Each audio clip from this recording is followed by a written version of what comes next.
How y'all doing? Can everybody hear me? Am I coming through? If you can't hear me, say. So I think this is going to be kind of a rather eye-opening lecture for a lot of you. Some of you have kept up with this. I am a Korean specialist. For better or for worse, I wake up next to Korea every morning. Been married to her for 28 years. But a lot of people don't realize how actively North Korea is involved in proliferation. Of course, Avi and Nitzana understand that, as does Rachel, because they've done so much work involved in that and the lives it's cost. So let me ask you all that are gathered here, how many people here knew that North Korea was actively proliferating to the tune of billions of dollars to Iran and Syria every year? How many people had no clue of that? How many people here have seen Three Faces of Eve? Joanne Woodward, 1958 Academy Award-winning performance. But I digress. So let me talk about the kind of proliferation that North Korea does. Four basic kinds. WMD and the platforms that carry it, which is typically ballistic missiles, obviously, for chemical weapons and nuclear weapons, but sometimes multiple rocket launchers and aircraft as well. Conventional weapon sales of all kinds. Refurbishment of Soviet-era weapons for countries that still use them, e.g. Syria. Technical and military assistance and advising.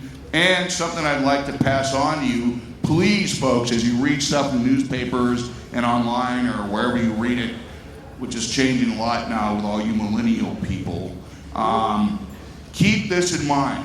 When you see Iran launch a new system, remember that when North Korea sells a system, typically what they do is they sell the system, the country likes it or they don't like it. If they do like it, then North Korea builds a fabrication facility there, but the facility can't operate unless it operates with North Korean parts and North Korean personnel providing assistance. They do that all over Iran for lots and lots of stuff and all over Syria. I know that you guys were probably tossing and turning in your beds last night going, what's the tactics, techniques, and procedures that North Korea uses to proliferate? Well, I'm here to tell you. They place proliferated items, and this is how they do the majority of their proliferation, on non-DPRK ships and combine them with legitimate cargo. That's one way. They reflag ships as they transit across the ocean. For example, in 2003 when I was at DIA, and North Korea sold those Scud Seas to Yemen. You all remember that, I hope. The ship that took those Scud Seas over changed flags 27 times. So, you know, why is that relevant to us? Well, think about if North Korea wanted to send a ship over with a primitive plutonium weapon and detonate it in Norfolk Harbor in my beloved Commonwealth of Virginia and kill 80,000 people. How would we know if they were able to change flags that easily? So using phony front companies to hire ships and aircraft, often through a web of several layers. A good example, front companies in Malaysia, there's hundreds of them. And many of those companies are used to sell weapons to Iran, which I'm going to talk about. And flying through China for aircraft carrying sensitive proliferated cargo to fellow rogue states, such as when they were selling Nodong missiles to Pakistan. North Korea sells chemical weapons, biological weapons, and nuclear weapons to both Syria and Iran, I think. All the evidence points to Iran. We already know they did it with Syria. And of course, this includes large-scale helping of them when they do it. What kind of missiles do they sell to Iran? They proliferated their first Scuds to Iran in 1983. They were Scud Bs. And since then, they've also proliferated Scud Cs, Ds, ERs. They proliferated the Nodong missile to them, the Musadong missile, and Taepodong technology. Everybody here knows what a Taepodong is, right? A really long missile. So essentially what the North Korean did, these guys are geniuses. It's not like this stuff is rocket science. Well, it is like this stuff. But at any rate, so the North Koreans get a Scud.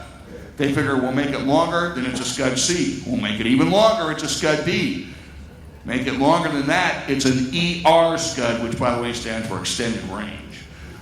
Some genius thought of that one. And that's the Scuds we're seeing right now that are being fired into Saudi Arabia by the Houthis. So interesting stuff. So they basically took a missile, a rocket, and made it longer. And then if you put another stage on top of it, it goes even farther. So that's where they're at. The Taepodong is a 3-stage missile, and I'll talk more about that in a second. Tehran is often bragging about their missiles that they have from the North, that they don't say North Koreans. Those missiles that they have, without exception, are fabricated in facilities that are supervised by North Korean advisors, and they get their spare parts from North Korea. Now, some of you are probably in the audience going, but why would they do it that way, Bruce? I've just got to know.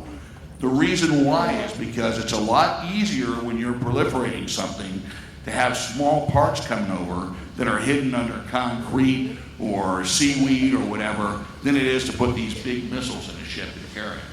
So that's their reasoning behind that. Let me give you some other examples. Who here has heard of the Saphir? You guys have all heard of the Saphir, right? The Iranian system. 2-stage missile, two-stage space launch vehicle, because they only develop those things for peaceful purposes, right? The first stage is a Nodon. Who here has heard of the Samorg? Almost no one. I can't see. It's dark out there. The Samorg is another space launch vehicle that they've developed. The Samorg, its first stage, is a cluster of 4 Nodon engines. Does anybody here know what the Unha-3 is? The big Taepodong-like missile that we always see North Korea launching. Do you know what the first stage is of an Unha-3? A cluster of 4 Nodon engines. So, as I say in my book, which by the way is available on Amazon.com, Subliminal Man. In my book I say, you see it in North Korea today, you see it in Iran tomorrow. So, good stuff to know. And something else, if you remember nothing else about this little presentation, when you see Iran launching a missile or launching a submarine or a boat, and they're saying this is our indigenously produced system, right. Indigenously produced with North Korean help, with North Korean spare parts, with North Korean advisors. There are nearly 1,000 North Korean technicians, engineers, and workers in Iran right now today. 10 minutes yet? No? Okay. So, to give you some examples, everybody knows about the JCPOA. If you're a Democrat in the United States, you're like always making excuses for it. No, that could have been worked well. It was really good. No, Trump screwed it up. No, I'm a Republican, so I look at things realistically. Everybody knows about the JCPOA, and in 2013, a guy who writes for the Washington Examiner named Bill Gertz wrote that North Korea and Iran were working on an 80-ton rocket booster for a big missile. Nobody said anything in the U.S. government. Nobody. The JCPOA was initiated. He's still writing about this in the Washington Examiner, right? And by this time he's saying parts are going back and forth. Iranian technicians are visiting North Korea to learn how to make this thing, et cetera, et cetera. The U.S. government still said nothing. 2015, the fall of 2015, the JCPOA gets signed. I cried in my sleep that night. My wife brought me a beer. I felt better. But the JCPOA gets signed. January 2016, the United States sanctioned Iran for buying an 80-ton rocket booster from North Korea in violation of sanctions. So, I mean, things are still going on. And North Korea now has a missile called the Hwasong-14 and the Hwasong-14 and Hwasong-15 that can hit the United States, but not Texas. And the original missile that they fired that could hit Guam was the Hwasong-12. They got this, or stole the designs, it looks like, or bought them from the Ukrainians who made them at a factory from an engine called an RD, as in Romeo Delta 250. And by the way, that rocket that they tested, the Hwasong-12, They tested that on May 13th, 2017. Why do you think that was a very important date for Bruce Bechtol? Anyone? Anyone? Huh? No. That's the day my baby girl graduated from the University of Iowa. Ask me about my tie. So, thank you, got it. We've talked about missiles. We've talked about some of the conventional weapon stuff. Something else you all need to understand, I think it's important, and I'd be happy to go in detail about it. There's a lot of detail about it in my Iranian chapter in this book, Amazon.com. Naval stuff, lots and lots of conventional weapons. Iran buys those weapons for the Houthis, for Hezbollah, and Hamas, right? But they also buy a lot of those conventional weapons for themselves. Why? Because Iranian fighters have been involved in the civil war in Syria for a long time now, and they need those weapons too, so please keep that in mind. Now, who here would like me to talk about the nuclear assistance that North Korea has been giving to Iran? Anyone? Anyone? Bueller? Okay. The U.S. government, just so you all know, so we're all clear on this, the United States government has never commented officially that North Korea is selling anything that's nuclear related to Iran. Now, that said, let me read you several things. 2003, an article in the Los Angeles Times, let me take a drink, is that all right?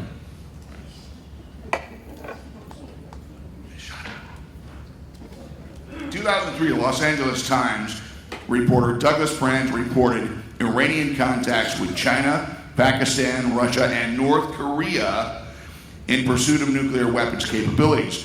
Most famous among those was the Pakistani scientist A.Q. Khan. Franz reported, this is back in 2003, that so many North Koreans are working on nuclear and missile projects in Iran that a resort on the Caspian coast is set aside for their exclusive use. I spoke with a defector who's also a friend of Greg's, but he likes me better. And this guy told me that there's now 3 resorts on the Caspian Seas. So interesting stuff. In 2006, a report by Robin Hughes in Jane's Defense Weekly, probably the best defense publication there is, stated that North Korea constructed more than 10,000 meters of underground, highly enriched uranium, HEU centrifuge facilities, underground in Iran. In 2011, reports in the European press suggested that North Korea had supplied Iran with a computer simulation simulating neutron flows and training for how to use it. In November of that year, the Washington Post, citing intelligence reported by the IAEA, say that real fast 4 times, reported that Iran also relied on foreign experts to supply mathematical formulas and codes for theoretical design work for its nuclear program, some of which appear to have originated in North Korea.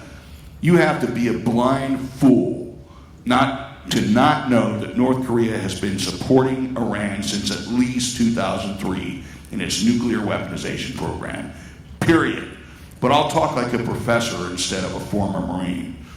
It is my assessment, based on the evidence, that North Korea is supporting Iran's nuclear weapons program.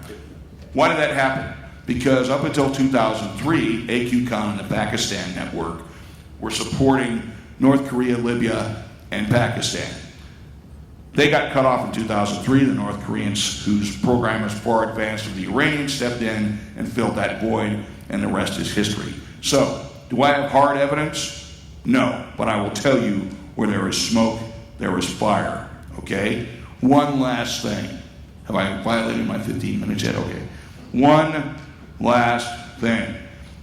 You're gonna want to know, what do we do? How do we stop this? Us, the Israelis and our allies in South Korea, etc.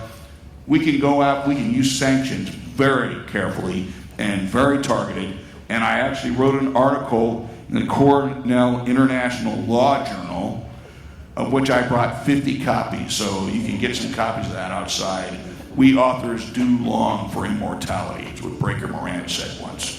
And it's also a chapter in my book. Don't be laughing at me. My mother laughed at me once. So,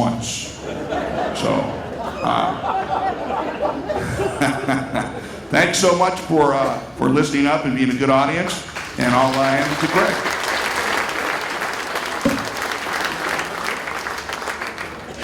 Ladies and gentlemen, those of us who have read Bruce Bechtol's book know that North Korea enables violence and instability through its proliferation. How many percent of the funding that the regime obtains goes to the population of North Korea? 0%. The people of North Korea live under abysmal humanitarian circumstances, under abysmal human insecurity. 30% of the children of North Korea are malnourished.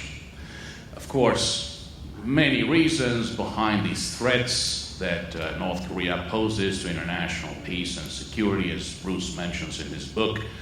Among other critical aspects, friendships, relationships forged with state and non-state actors that threaten international peace and security. The bottom line is that the Kim family regime in North Korea, this post-communist, post-industrial, dynastic kleptocracy, is a regime very keen on its survival. Of course, any political regime is, any political system is keen on its survival. The problem with this one is that it is a criminal regime that abuses the human rights of its own people. This is a criminal monopoly masquerading as a sovereign state. What I'm just about to say is going to sound preposterous. I'm sure that most of you drive a Kia, South Korean made, a Hyundai, South Korean made. Perhaps many of you carry a Samsung or LG South Korean telephone in your pocket. South Korea is the world's 12th largest economy, and yet the regime of North Korea, Kim Jong-un's regime, understands that it has absolutely no competition at home inside North Korea. It has only one competitor: free, democratic, prosperous South Korea, Republic of Korea. It understands that the only way to ensure its own long-term survival, as preposterous as that might sound, is by means of acquiring hegemony over the entire Korean peninsula. And by that I do not mean North Korean tanks rolling down south as they did on the 25th of June 1950. It may be a slow process of attrition where South Koreans give up the fundamental human rights and liberties that define them as a nation and a people for the sake of appeasing the North, Kim Jong-un's North Korea. We all have to remember that North Korea is not a status quo regime. It is a revisionist regime that continues to have ambitions that target the entire Korean peninsula. Now, of course, in addition to proliferation, this regime obtains the funds it needs to keep the elites happy and produce its tools of death by means of oppressing and exploiting its own people at home and abroad. I say abroad because there are about 100,000 North Korean workers officially dispatched to about 30 countries all over the world. They work as construction workers, textile workers. About 90% of their wages are confiscated by the Kim regime. They work under abysmal working conditions. At home, of course, many of you, I'm sure, are aware of the existence of 6 political prison camps in North Korea, gulags. 120,000 men, women, and children subjected to an endless, vicious cycle of forced labor, induced malnutrition, torture, violence, rape. Truly systematic and widespread human rights abuses. Why did I say men, women, and children? Because the regime continues to apply a system of guilt by association called Yeonjaje in Korean, where up to 3 generations of the same family are punished for the perceived wrongdoings of one individual. Each and every North Korean lives under an unbelievable degree of coercion, control, surveillance, and punishment. Everyone has to watch everyone else. Everyone has to report on everyone else. Relatives on relatives, neighbors on neighbors. truly the level of human rights violations that is unprecedented in the contemporary world.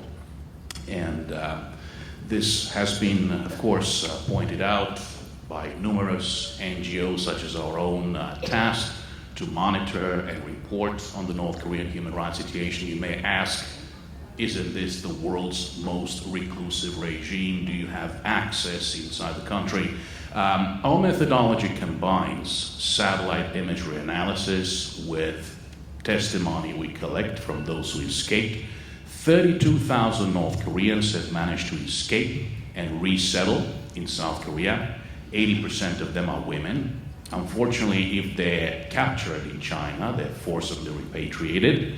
Two conditions of danger, where they face a credible fear of persecution. As this distinguished audience knows, they should qualify to receive access to the process leading to acquiring political refugee status, as they are refugees sur place, facing a credible fear of persecution. That's not happening.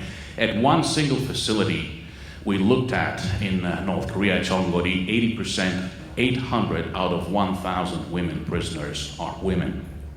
Now, of course, when one speaks of North Korea's human rights violations, one also has to remember that there have been severe breaches of humanitarian law committed by the DPRK regime as well.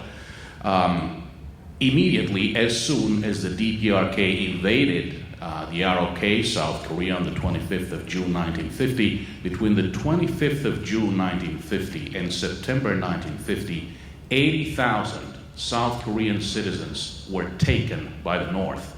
Who were they? They were the founding fathers and mothers of the Republic of Korea, of South Korea.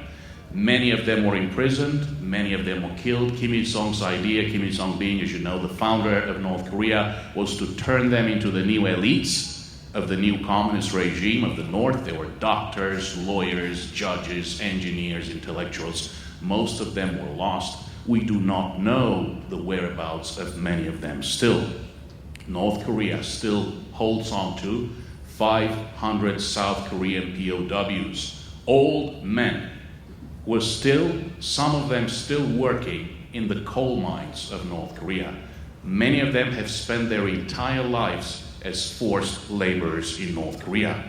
And of course, there is no peace treaty. All we have in place is an armistice that halted hostilities on the 27th of June 1953. The DPRK regime has committed provocations and grave breaches of the armistice in recent years. For example, on the 26th of March 2010, a North Korean torpedo sank a South Korean corvette, the Tonan. 46 sailors were lost. A 47th South Korean sailor died later during the search and recovery operations. On the 23rd of November 2010, the North Koreans shelled Yeonpyeong Island, South Korean territory. 4 people died, ROK Marines and civilians. And as recently as the 4th of August 2015, North Korean soldiers placed mines under the DMZ fence. 2 South Korean sergeants stepped on the mines. They maimed, they lost their legs. So, while, of course, diplomacy is very encouraging and we should never speak against diplomacy, the fact of the matter is that the true nature of the Kim regime has not changed. And when Bruce and I think of Korea, of course, I have also been a student of Korea for 29 years now. These issues are very close to our heart, but not everyone can think about South and North Korea every minute, every hour. I would like to remind everyone that Korean Peninsula issues actually concern us all, and especially the state and people of Israel. Professor Bruce Bechtol has pointed out that enforcing economic sanctions, applying the fundamental elements of national power is extraordinarily important in order to prevent North Korean proliferation. The true long-term solution to all of these issues, we have to admit it, under this regime of Kim Jong-un, under the Kim family regime, the behavior of the regime is not going to change fundamentally. The true long-term solution to halting, stopping North Korean proliferation is to see a unification of the Korean Peninsula under the ROK, under South Korea, as a free, democratic, prosperous, capitalist nation. Thank you very much.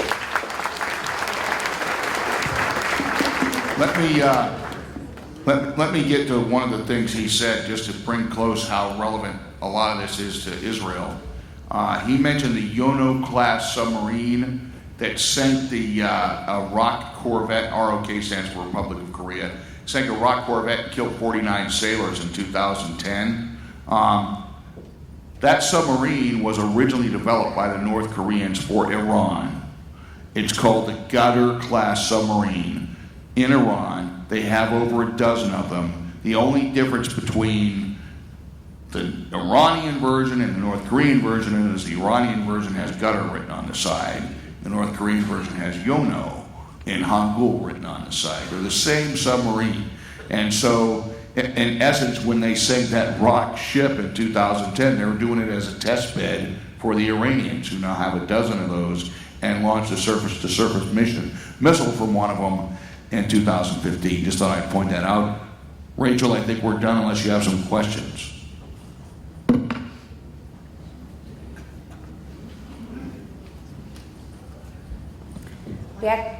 We have actually some questions already up here. I'm sorry.